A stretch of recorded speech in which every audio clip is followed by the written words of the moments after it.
The Saha world we currently live in is a relative young world.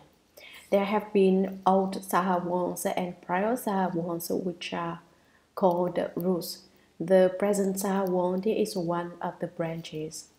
The Buddha Dharma is infinite and endless. The knowledge and vision, the scope of perception of living beings cannot fathom or reckon it. It is therefore called a wonderful Dharma. In general, the lotus represents the wonderful Dharma. The lotus flower is just the wonderful Dharma. The wonderful Dharma is just the lotus flower. This is the analogy of the sutra.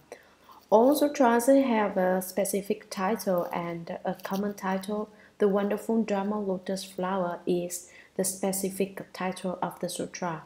The word sutra is the common title because all discourses spoken by the Buddha are called sutras, just like all people are called people.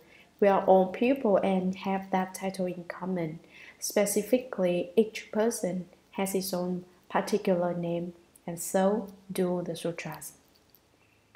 Sutra is a Sanskrit word interpreted as meaning a tallying text.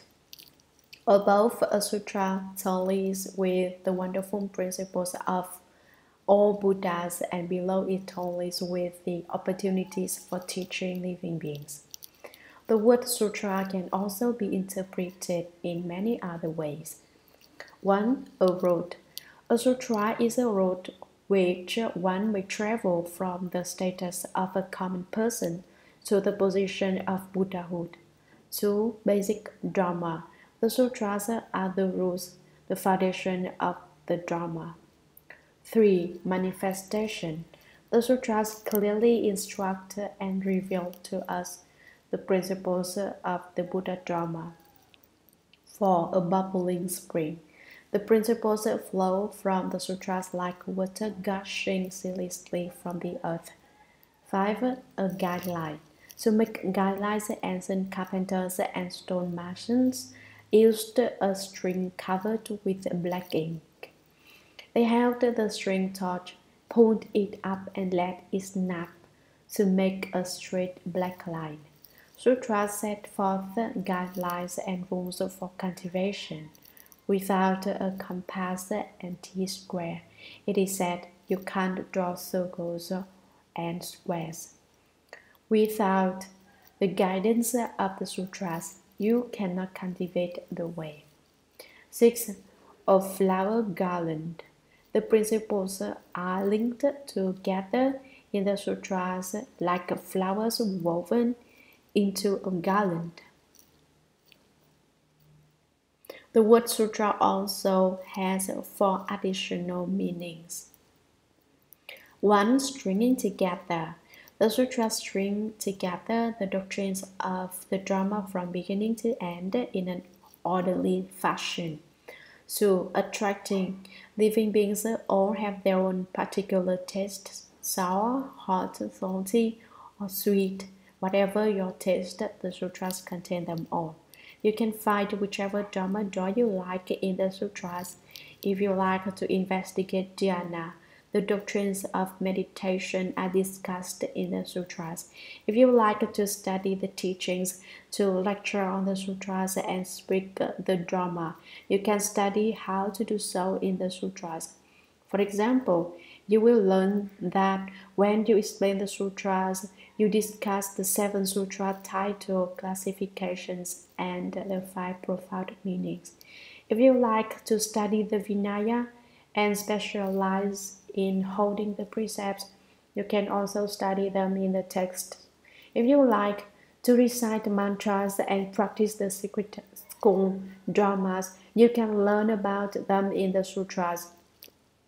All the various Dharma doors are found in the sutras, and according to your disposition, you may cultivate whichever one suits you. Thus, the sutras attract beings according to their potentials and dispositions. 3. Permanent. From the time the Buddha spoke the sutras up until the present, the Buddha Sutras have not been changed. Not one word can be added to them, and not one word can be omitted. 4. A method. The methods set forth for cultivation in the sutras are those taught by the Buddhas of the past, present, and future. Living beings of the past, present, and future cultivate according to them. As previously mentioned, the Sanskrit word sutra is interpreted as a tolling text. Above it tallies with the hearts of the Buddhas, and below with the hearts of living beings. The Buddha and living beings are not separate. The heart Dharma, the living beings Dharma, and the Buddha Dharma ultimately are the same. The word sutra has many other meanings which will not be discussed here. This has been a general discussion of the first of the 5 profound meanings, that is, explaining the title. Great Master Churcher discussed the single word wonderful for 90 days, but really you couldn't finish in 900 or 9,000 or for that matter 90,000 days. Why? Because it's wonderful. What is wonderful can never be fully expressed in speech. Even if you were to explain it for several great ends, it would be hard to finish. So for now, we will merely present this general discussion of the title of the wonderful Dharma Lotus Flower Sutra.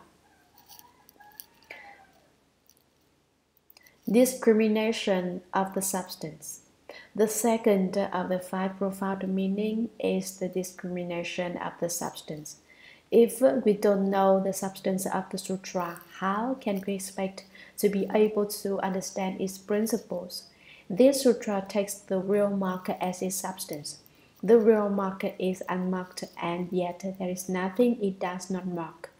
All marks are produced from the real mark. Not only do all marks come from the real mark, but all the Buddhas and Bodhisattvas, sought-hearers, and conditioned enlightened ones come from the real mark as well. And who created the real mark? No one. It was originally there. How did it get there? It was just there, that's all. Why ask such a question? The real mark preceded all the Buddhas and Bodhisattvas and is the mother of all things. All creation is born from the real mark.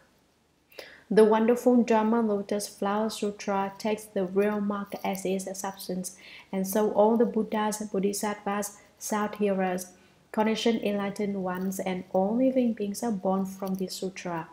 But we have been away too long. We have forgotten our original home. We have forgotten our original mother, and so we find the sutra very new. Having the chance to hear a lecture on this sutra is like finding the road which will take us back home. Thus, the sutra takes the real mark as its substance. Clarification of the doctrine. The third of the 5 profound meanings is to clarify the doctrine.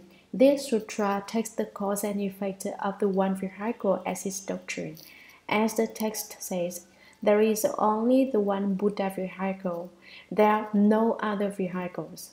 Previously, the Buddha had spoken of the 3 vehicles, the Bodhisattva vehicle, the sought-hearer vehicle, and the conditioned enlightened vehicle. He also taught the 5 vehicles, which are those 3 plus the vehicle of pupil and the vehicle of gods. But in this sutra, the 5 vehicles are dispensed with, and only the one vehicle, the supreme vehicle, the Buddha vehicle, is expounded. So, the doctrine of the sutra is the cause and effect of the one vehicle. Why is the lotus flower used as an analogy? Because the lotus blooms and bears fruit at the same time. This represents the identity of cause and effect. The cause is the cause of Buddhahood, and the effect is the position of Buddhahood. Thus, the sutra takes the cause and effect of the one vehicle as its doctrine. Discussion of the function. The fourth of the five profound meanings is to discuss the function. What is the function of this sutra? The function of this sutra is to sever doubts and awaken faith. While reciting the Dharma Flower Sutra, Great Master Churcha became enlightened and obtained the dharani of a single revolution. On the basis of that enlightenment, he systemized the Tiantai school. So do not consider this sutra a simple one. All the Buddhas, Bodhisattvas, and Patriarchs are born from the Dharma Flower Sutra.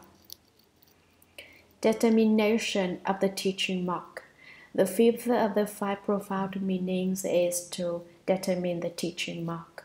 The teaching mark of this sutra is clarified butter. As previously mentioned, the five periods of the Buddha's teaching are represented by an analogy to milk products. The Avatamsaka period may be compared to whole milk. The Agama period is compared to coagulated milk. The Vaipulya period is like curdled milk. The Prana period is like butter. The Lotus Nirvana period is like clarified butter. It has a subtle, wonderful taste. Just talking about it makes one's mouth water. But don't worry, now that I'm lecturing on the sutra, you will taste this wonderful flavor, and you will know how fine it really is. Thus, the teaching mark of the sutra is clarified butter. This has been a general explanation of the five profound meanings.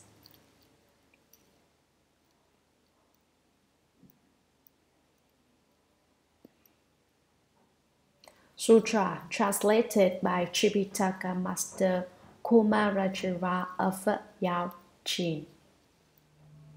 Commentary. Tripitaka Master Kumarajira translated the sutra from Sanskrit into Chinese. His father's name was Kumarayana. Kumarayana was the son of a high official in India. And although he was heir to his father's position, he renounced the world instead and traveled everywhere in search of a good knowing advisor. Since Kumarayana's father was a high official, he was welcomed warmly wherever he went. In his travels, he went to Kutra, where the king, hearing that Kumarayana had set aside worldly glory, much admired him, met him at the border and escorted him into the country. He also conferred upon him the title of national master. The king had a little sister named Jiva, who was just 20 years old. From birth, she was so intelligent that he looked down on all the men in her own country. The king invited Kumarayana to a banquet, and the moment Jiva saw him, she fell in love with him and wished to marry him. Although she didn't say anything, her brother, who was also quite intelligent, noticed her reaction. He decided it was meant to be and ordered Kumarayana to marry her. Before long, she became pregnant, and a lot of strange things began to happen. She often visited Charlita Temple, where she listened to the virtuous masters expound upon the Dharma. Originally, she did not understand the Indian language, but strangely enough, when she was pregnant with Kumarajira, one day, while attending a feast ordered to the Sangha, she suddenly understood the Indian speakers and was able to converse with them as well. Not only that, her eloquence was unobstructed and her wisdom increased greatly. Everyone expressed their amazement. At that time, Anahat said, The child in that woman's womb is no ordinary child, but one of great wisdom. This is like the situation when Shariputra was in his mother's womb. So the child is probably just like Shariputra, the wisest of the Buddha's South-hearer disciples. When he was still in his mother's womb, then Kumarajiva helped his mother become wise.